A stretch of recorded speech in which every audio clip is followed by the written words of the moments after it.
Welcome to DasGeek. I'm finally back and I've got myself another Chromebook to review here. Except this is different this time. It's different this time. Just hold on. Don't click next video yet. I know the Chromebook community has not been happy with a lot of my takes on the Chromebook. Although you have to admit, I'm pretty right on all of them. Well, maybe you don't have to admit that, but you should. But you're going to be happy with this video, because in this video, I'm going to be talking about the first Chromebook that I've used that I absolutely love.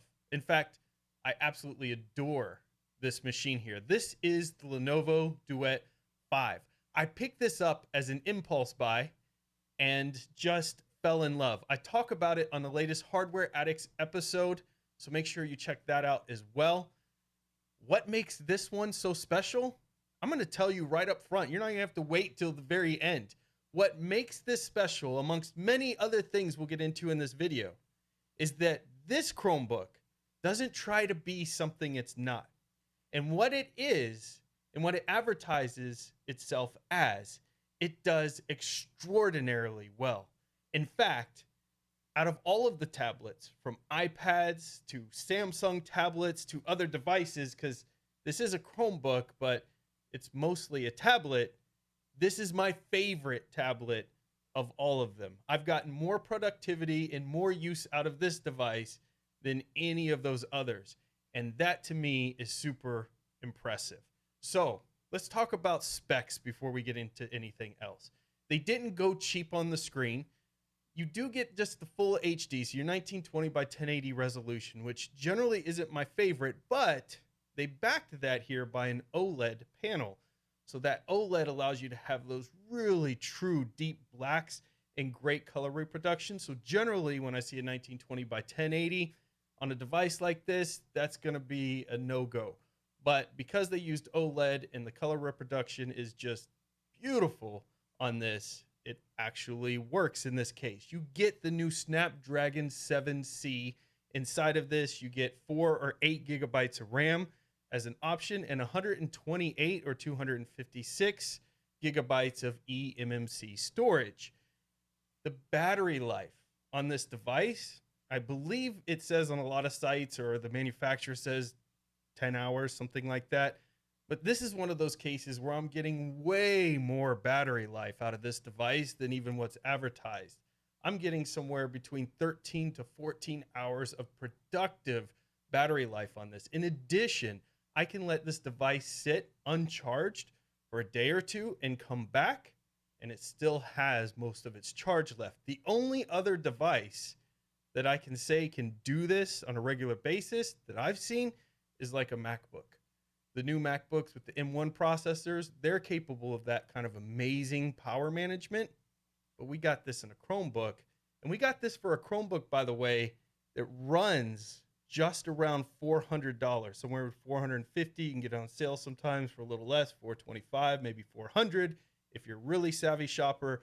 But it's worth every penny at the full asking price of this device, especially if you try to do something like this, which this comes with a keyboard as well.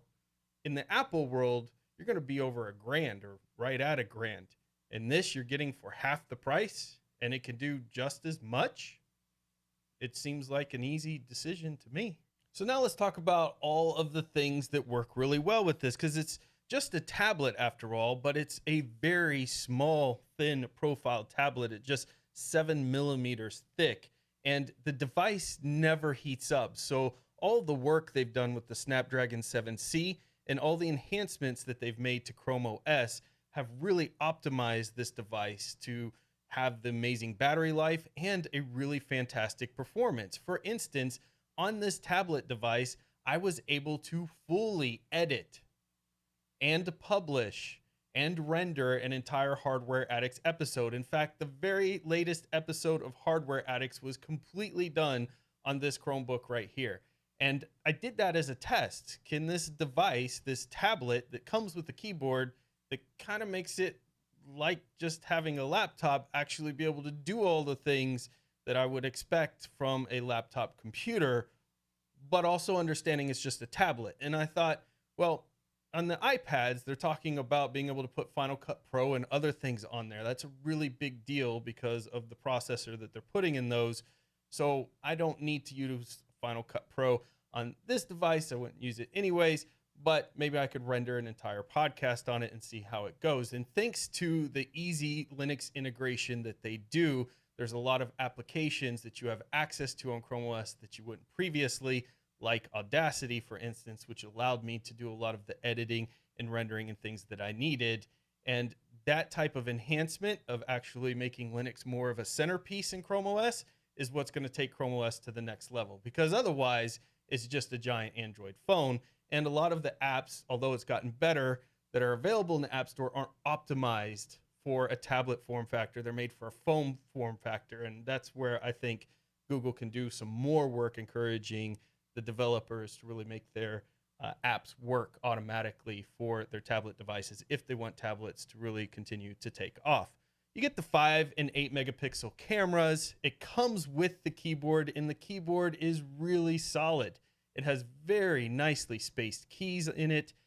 It doesn't have a backlight, which is unfortunate, but it has all the shortcut keys and things you would want. Be able to take screenshots, do your volume up, volume down, and those type of things. It's easy magnetic release, which is super nice, and it's very easy to type on. I wrote an entire show for Destination Linux podcast that I do on this device while sitting on a couch, and it was very, very comfortable. The only complaint I have, and it's minor, is the trackpad could be a little better, maybe a little larger, but the gesturing and everything in Chrome OS is really well done. And like I said, when you're using a tablet, it advertises itself as a tablet, your expectations for what this device is change. And because of that, it works really, really well, Chrome OS, as a tablet form factor.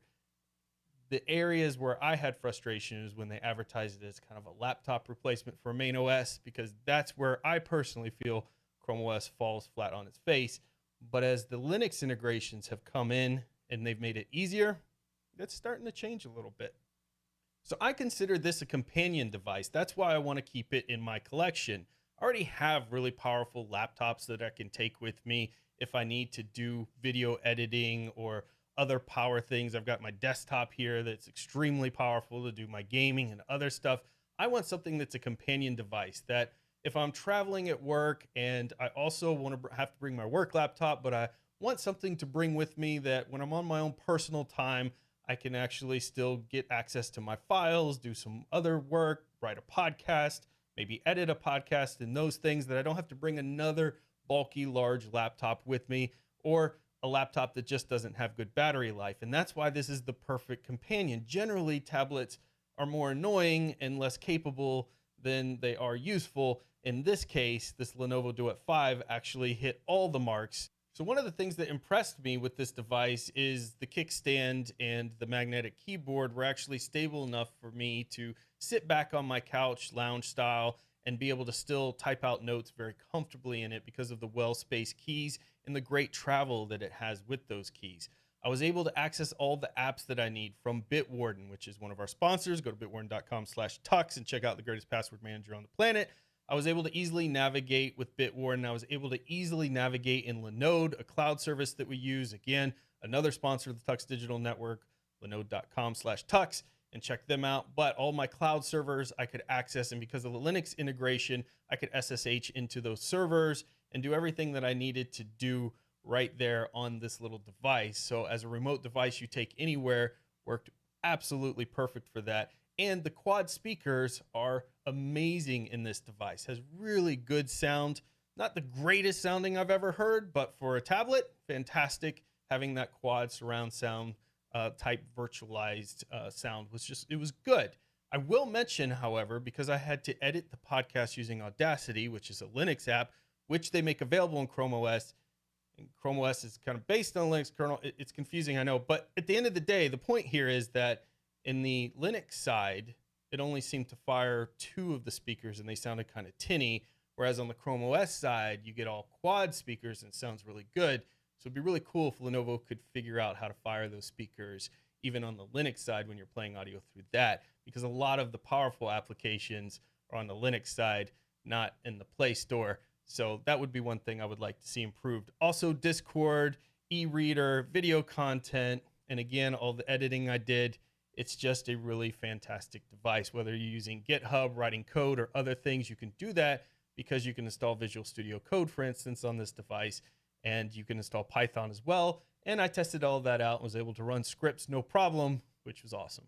All right, enough about the good. What about some bad things? Well, there's not a whole lot bad to say at this price point. If this device was $1,000 or more, sure, I could nitpick a bunch of things there, but the device feels premium. I really enjoyed using it. Again, I'm going to keep it around. I wish it had a backlit keyboard. That would be one enhancement I'd love to see. I wish it included the pen, the stylus, so that you could do the drawing and things like that with it. A higher resolution 3.5 millimeter jack would have been a nice addition to this. A better trackpad would be something I'd like to see in the later generations, and maybe some more power options. So the 7C is great, but I would love to be able to spend maybe a little bit more money in getting a beefier version of this. At the end of the day, what Lenovo has here, and I hope they realize it because they throw a lot of devices out there on the market to see what sticks.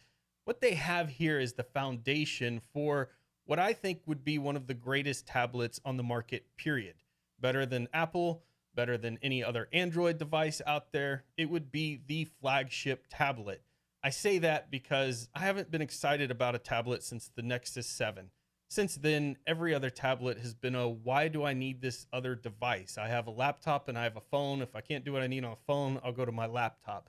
I've never needed an in-between. The Nexus was the first time that I used an in-between quite a lot, but then everything else just became bloated and junk.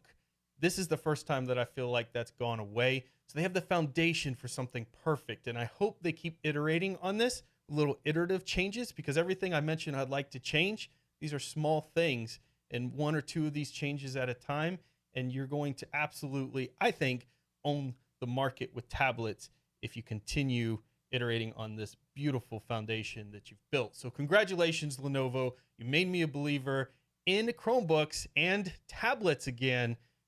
This is the future, I think, for Chrome OS, is to build it on devices like this. Let me know what you think in the comments below. Make sure you hit that like button and subscribe. And please check out our amazing sponsor, Lenovo.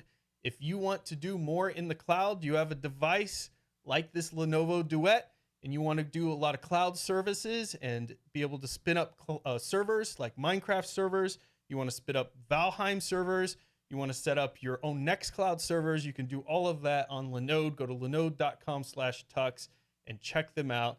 Thanks again for your patience. It's been a long time since I got a video out there. I love your faces. Until next time, get out there and fill your brains.